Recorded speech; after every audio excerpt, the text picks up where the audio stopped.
So I got the kiln unloaded, all the pots cleaned up. I was going to show some of the pieces that came out of the last firing in detail, but before I do that, I just kind of wanted to talk about glazing, or basically what a glaze is. Typically, when you think of a glaze, it's you're thinking of a slurry of you know mineral earths that you're dipping a pot into or spattering onto a surface, and that's going to be a glassy layer that gets fused to the outside of the ceramics in the firing process. Um, a soda fire is a little bit different, and to kind of explain that, I just wanted to talk about what a typical glaze is, or the components of it. At its simplest, you can kind of break it down into three parts. There's the stabilizer, which is alumina, the glass, which is silica, and both of these are very refractory. The alumina doesn't melt till above 3,700 degrees Fahrenheit. Silica won't melt until you get it above 3,100 degrees. And so in comes the third part of this, which is the flux. These are typically alkalis or alkali earths. Your alkalis being sodium, potassium, and lithium. Alkaline earths being calcium, magnesium, barium, and strontium. There's others, but these are the main ones that we're using. And basically the fancy word for what they do is when these two ingredients combine, the silica and the flux, they form a eutectic, which is basically the act of lowering a melting point of another material. And so with the soda kiln, that sodium that we're introducing at the end of the fire, volatilizing and moving through the kiln, is interacting with the silica in the pot, and forming a glaze out of the clay itself. So one of the main things that I work with in the soda kiln is different clay bodies, different slips, meaning liquid clays that I'm putting over the clay body to affect the surface of the pieces. I'm gonna pick up the camera here and kind of show you around now. So first up, if we can get past this glare here, there's a stoneware plate. This is the same stoneware that you guys use in the studio, but I did apply a kaolin slip over top of it. If you look at the bottom, you can see more of what just the raw stoneware would have looked like.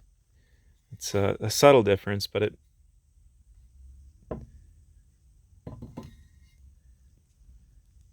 here you can see this is a mark from where I put a seashell on there in the firing, hoping that it would make a mark and also create a little bit of turbulence in the kiln. Basically that flame moving across carrying the soda, that slows down a little bit as it flows around this, and it's able to deposit a little bit more sodium on that surface. Got a high iron clay. Once again, no glaze applied to most of these. This is just the raw clay fired in the kiln. You can see this one is fired on its side, little seashell markings there. And then so this was up in the air, and so a lot more sodium was able to build up on this uppermost surface and create almost like an emerald green kind of glaze there.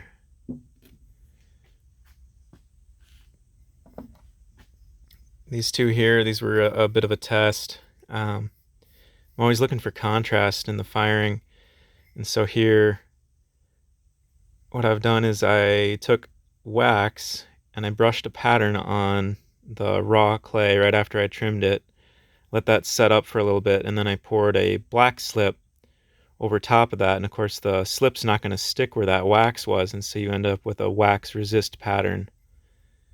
I was pretty pleased with that. I intend to visit that again in the future. I got some little pinch pots here. These were actually some test clays. A lot of times I'm making slips, like test slips that go on top.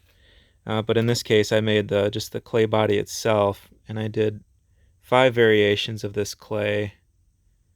I was quite pleased with that, which is, tests don't always give you much to go off of, so it's always exciting when you do get some positive results from them.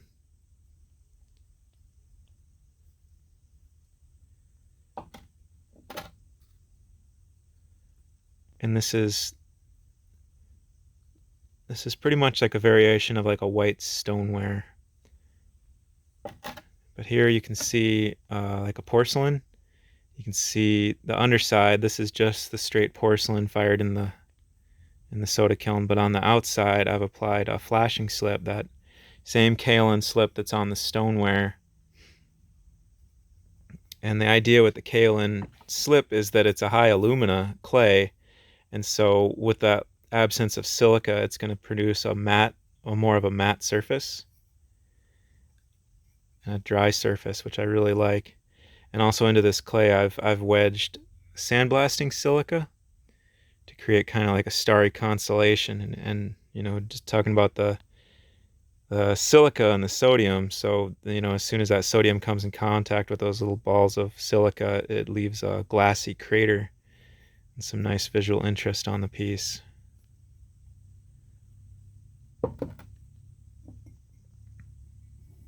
One of those.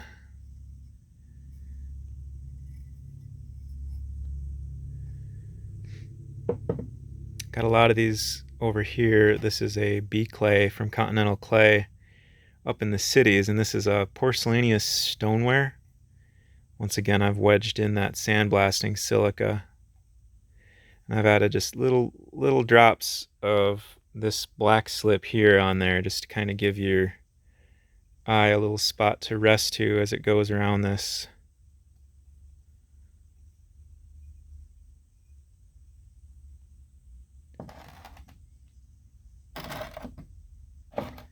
Let's see here. Yeah, here's another B clay that got hit with a lot of soda.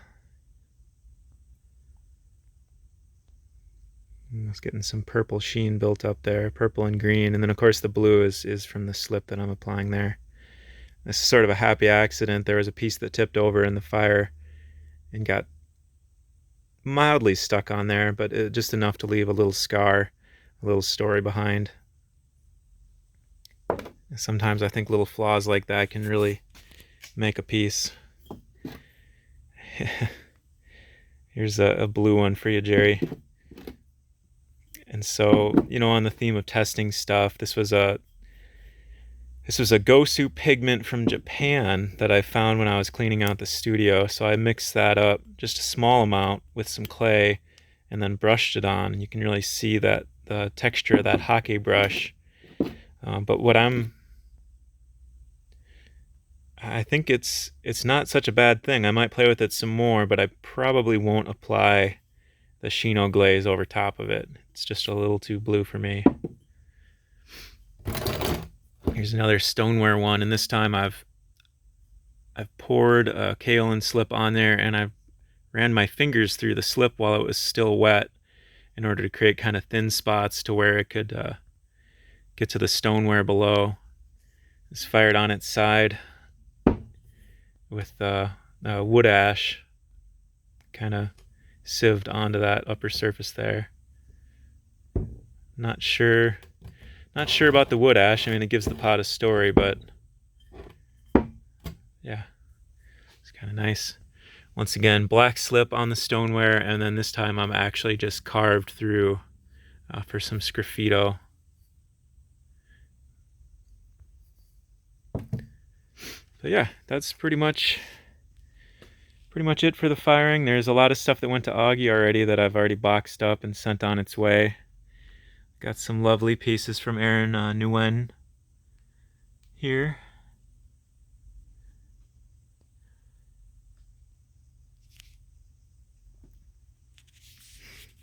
And then this whole box here is some pieces that my friend Chadwick from the city's made.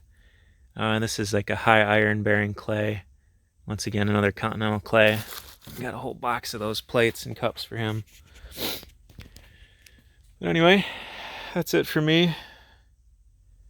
Hope everyone's doing well out there, and I'll catch you around on Zoom, I guess. Okay, bye now. Boop. Boop. Boop. Blue. Okay.